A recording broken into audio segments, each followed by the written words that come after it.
Welcome to another deep dive, everybody. Today, we're going to be exploring shamanism.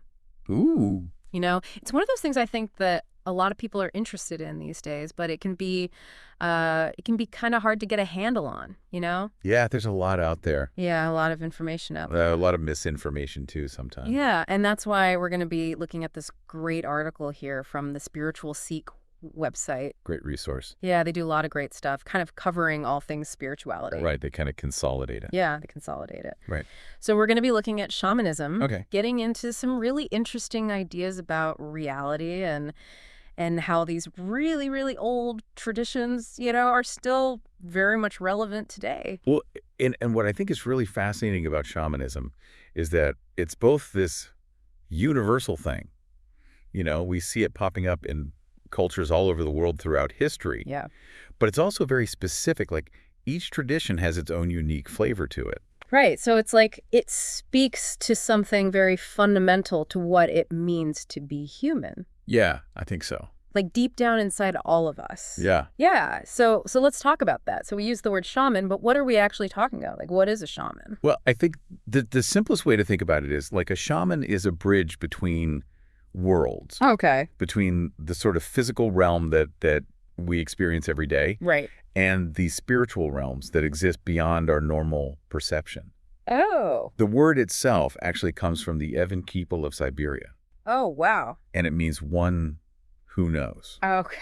But it's not just like head knowledge. Yeah. You know, it's not like book smarts. Right. It's a deep understanding that's gained through direct experience. Oh, okay. And connection with the spirit world. So more than just like a wise person or something, they're actually actively going out and experiencing this other world. Exactly. And then bringing that back. Yeah, yeah. Bringing back that knowledge, bringing back that wisdom. Yeah, the article mentions Michael Harner, who's an anthropologist, who really kind of helped popularize shamanism in the West. Yeah. And he said that shamans access the spirit world to acquire knowledge, healing, and blessings for their community. That's a great quote. Like they're bringing back gifts, you know, from this other place that most of us, I guess, can't even visit. Well, and that's really a central point about how shamanism is different from some other spiritual traditions. Mm. It's not just about contemplation or inner work, you know. Yeah. It's really about actively journeying into these hidden dimensions. So how do they do that? How do they journey into these hidden dimensions? Like, is it some kind of superpower or is it a specific technique? Yeah, that's a great question. There's not one single technique. Okay. But a lot of traditions use altered states of consciousness to achieve this. Okay. So things like drumming and chanting, right, fasting, or the use of certain plants like ayahuasca in the Amazon. Right. And these practices, they help to shift the shaman's awareness and allow them to perceive and interact with these other realms. So it's like they're using these techniques to sort of temporarily, you know, change their state of consciousness to be able to... Exactly, to change their perception. To perceive those other realms. Yeah. I have to admit, the ayahuasca thing, it makes me a little bit nervous, to be honest. Yeah. It just sounds very intense. It can be intense. It can be challenging. Yeah. But it's really important to remember that in traditional shamanic contexts, these plants are treated with a lot of respect. Right. And they're used very carefully under the guidance of experienced practitioners. Right. So it's not just, you know, like a recreational drug or something like that. No, not at all. It's really about healing and spiritual exploration. Right. Yeah, it's more like a deep dive into the subconscious. Okay. With someone who really knows the terrain. Right. So there's a real responsibility involved with being a shaman. Yeah, that's really interesting. The article talks about how, you know, when we're trying to pinpoint the origins of shamanism, it's really hard because it's so old. And a lot of the traditions were passed down orally and not written down. Exactly. But we know that it's found all over the world. It is. It's really remarkable. Like, you find evidence of shamanic practices in indigenous cultures. Mm-hmm.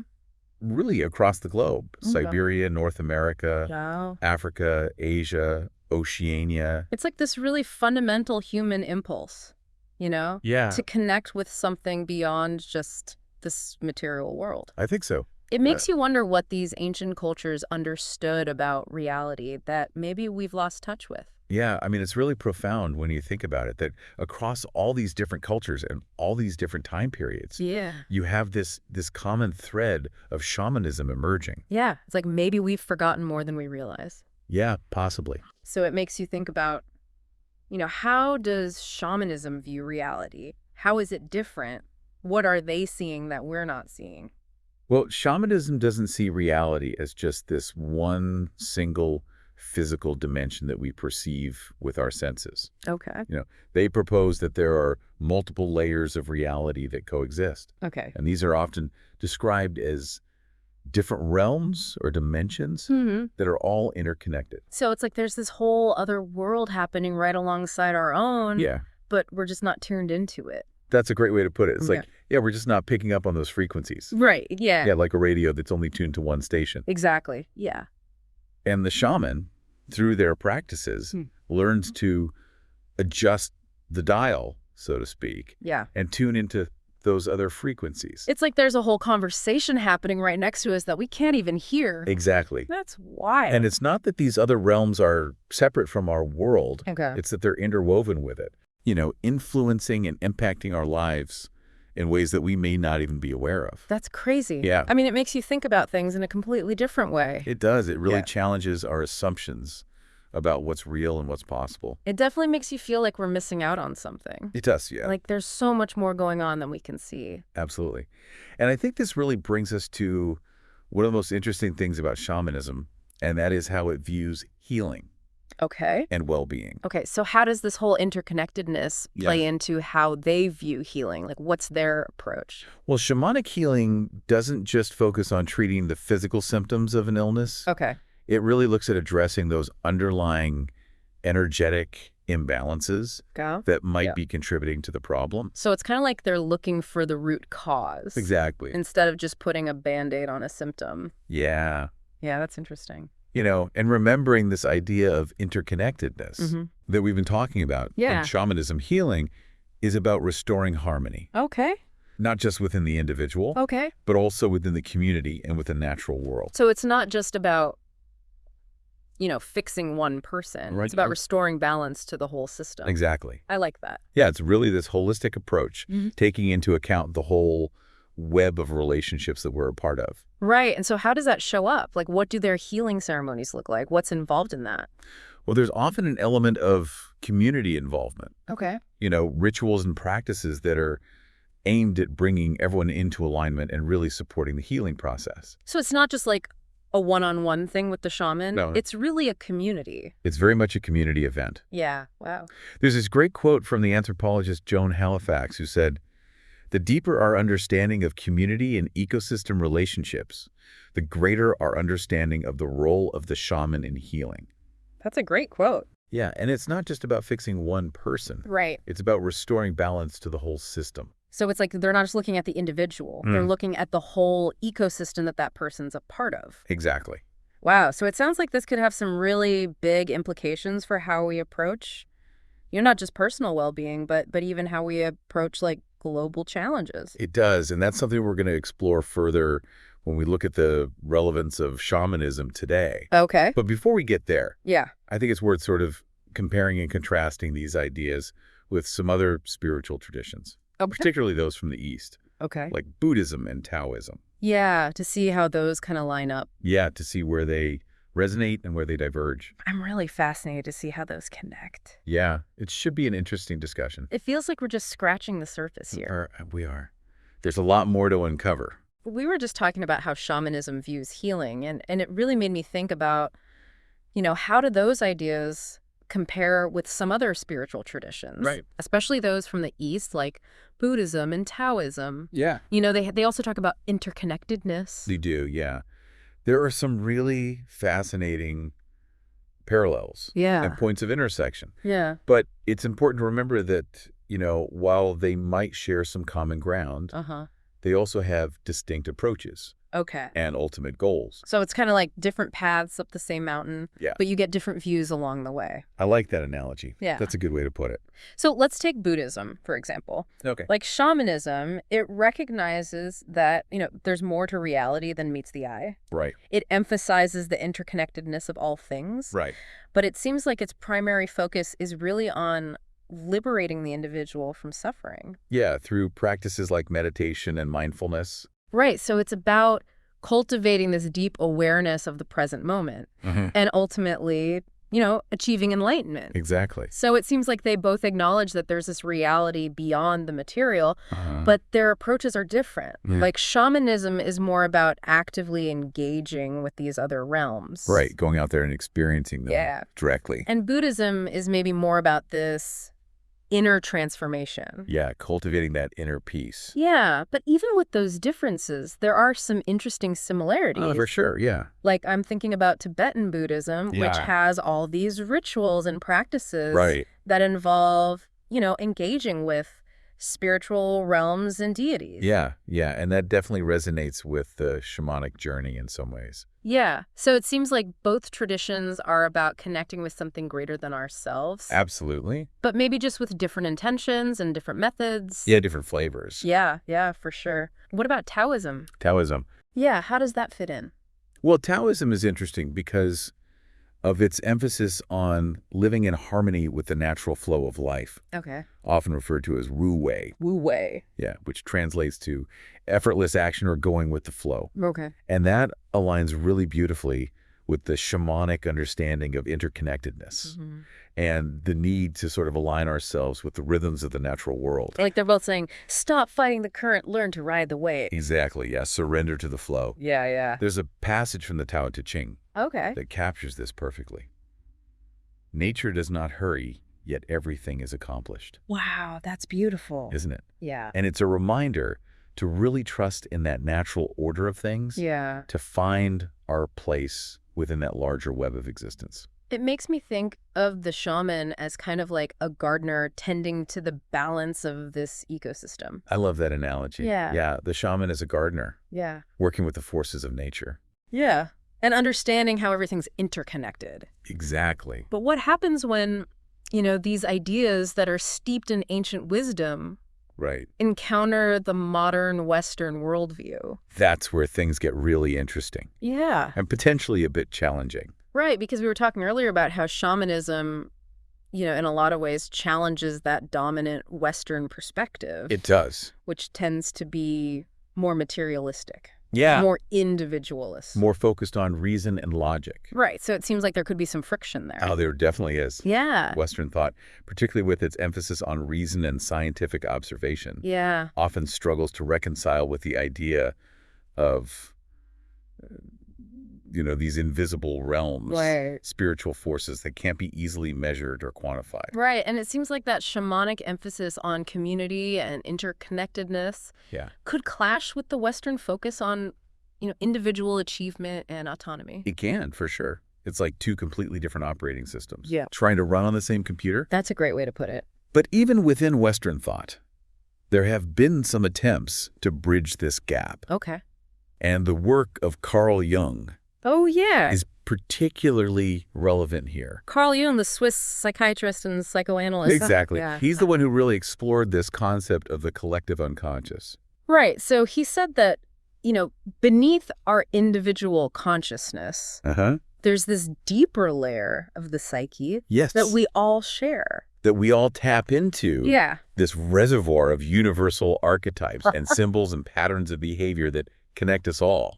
So even though we might seem separate on the surface, deep down we're all connected. We're all drawing from that same source, that same wellspring of wisdom. And it's fascinating to think about how that concept of the collective unconscious aligns with the shamanic understanding of interconnectedness and these other realms. Absolutely. They both suggest that there's this hidden dimension of reality that's influencing our thoughts, our feelings, our behaviors. Right, operating beneath the surface of our conscious awareness. And Jung himself even acknowledged this connection. He did. He said, the soul is not a thing that one can grasp or blow apart. It manifests itself in the image and symbols of the visible world. It's like both shamanism and Jung are pointing to this deeper layer of meaning that exists beyond the surface of things. And maybe the shaman, through their practices, has learned how to tap into that hidden language and bring back its wisdom. Yeah, translated for the rest of us. Yeah. And this brings us to a really interesting phenomenon. Okay. And that is the resurgence of interest in shamanism in the modern world. Oh, yeah. It seems like even in our very technologically advanced, hyper-rational society, there's this growing hunger for these ancient ways of knowing and being. There is. Why do you think that is? Well, I think a lot of people are experiencing a sense of disillusionment with this purely materialistic worldview. Yeah, like there's something missing. Yeah, a sense that something is missing in our modern lives. Yeah. People are feeling disconnected from themselves, from each other, from the natural world. Yeah, and they're looking for, meaning and purpose. Absolutely. Beyond just, all the stuff that we're told to focus on. Yeah. Beyond the consumerist treadmill. Yeah. People are seeking something deeper. Right. So it's not just like a fad or a trend. No, I don't think it's like a response to a genuine need. Yeah. Yeah, I think the wellness movement has definitely played a role in this. It has. It has. Sure. As people become more aware of the limitations of conventional medicine. Right.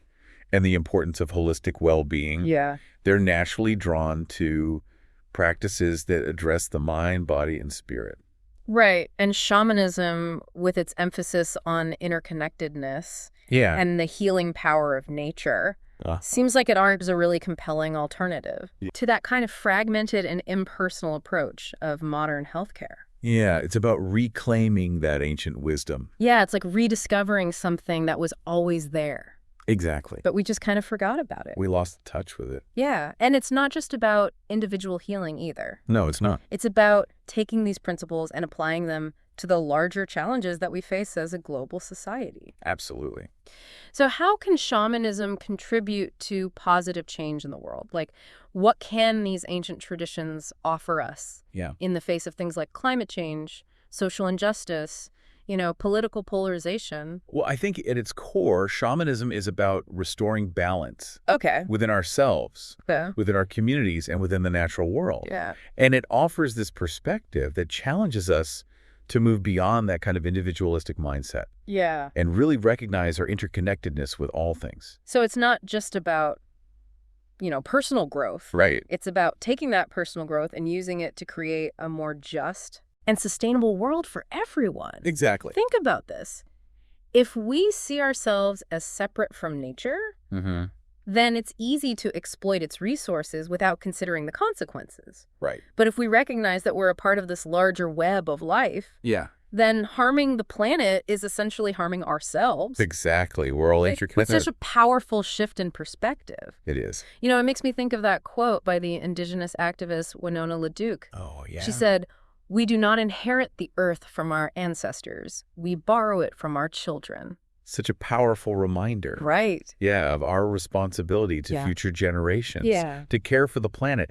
As if our lives depend on it. Because they do. Because they do. And it's not just about the environment. Right. It's about social justice. Honoring the rights and the wisdom of Indigenous peoples. And creating a world where everyone has access to the resources they need to thrive. And it feels like those themes are really resonating in the world today. They are. Especially among younger generations.